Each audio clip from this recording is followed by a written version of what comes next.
What's poppin', people? It's Dante. Currently filming with the iPhone 14 Pro Max, 720p, 30 FPS. You know, there's one thing I don't like, and that's lag, right? Lag. Where do you experience lag? In the Call of Duty lobby? You know, lag in video games. I think that the problem with the GoPro is that you have to import the photos or videos over to your iPhone and then upload them and export them and do all this kind of nonsense.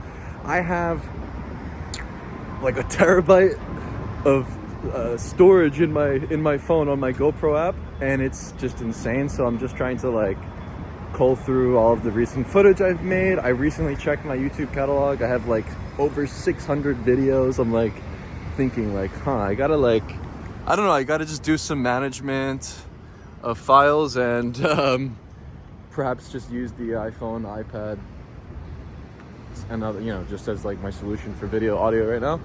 And you know, speaking of lag and considering video games, I believe it's interesting to consider your life as the ultimate video game. This is a great concept and something I've been adopting in life as of late, perhaps because I am or was a former video game player, right?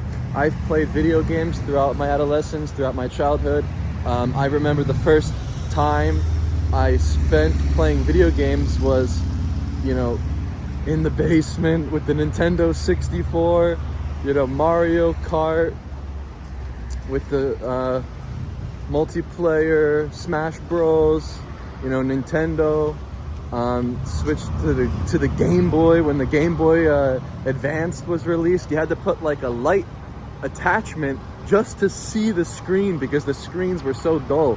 And I would use those Game Boys mobile on the go when my mother would be shopping in the malls, and I actually loved the mall as a kid, and I would just bring my Game Boy, and I remember going to like pick out Yu-Gi-Oh cards, and they had the Game Boy games on display in the GameStop. You know, it was nice. But I think nostalgia as well, like when I think of nostalgia, like right now I'm anti-nostalgia, right? Anti-nostalgia. I don't like the idea of nostalgia. I believe that nostalgia, if anything, it promotes this like emo sort of culture around it. I actually believe where the nostalgia for the past is overrated, right? Even considering photography, I think a lot of the times we get caught up with the nostalgia and wanting to make these sort of like timeless photographs. I personally just don't get it. But going back to the idea of the video game, you know, your life as the ultimate video game, yeah, just consider yourself as the hero character essentially, right? Thinking of games like Skyrim, where you have unlimited sort of skills, it seems, to grind and to upgrade and to level up.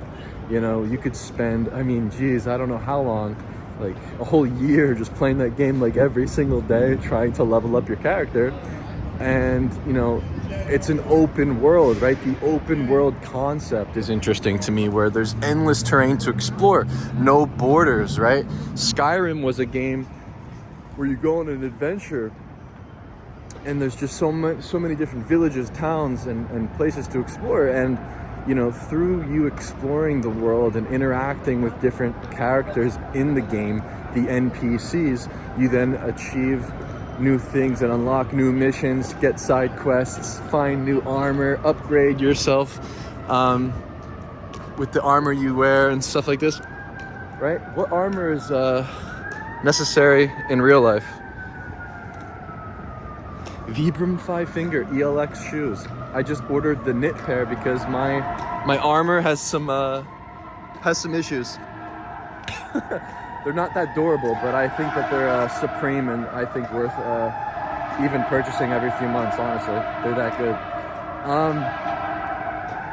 But yeah, in terms of the open world concept, yeah, when you go out and you explore the streets, interact with people, right? Don't take your life so serious, right? In a video game, it's about fun. It's about having fun, right?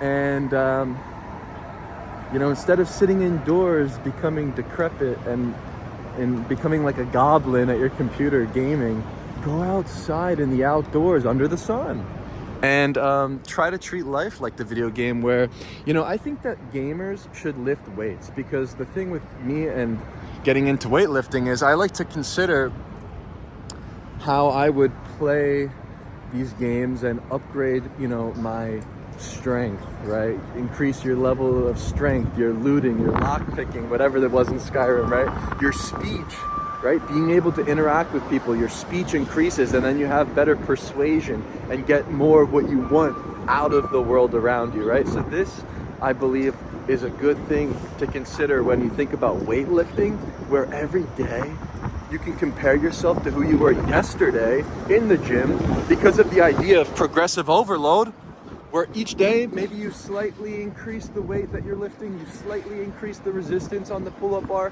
whatever it is you're doing in the gym, you can compare yourself to who you were yesterday. Your character is improving, yourself, the main hero character. I think a good heuristic is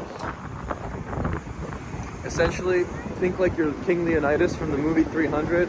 This is Sparta, baby. Let's raise an army of 300 Spartans.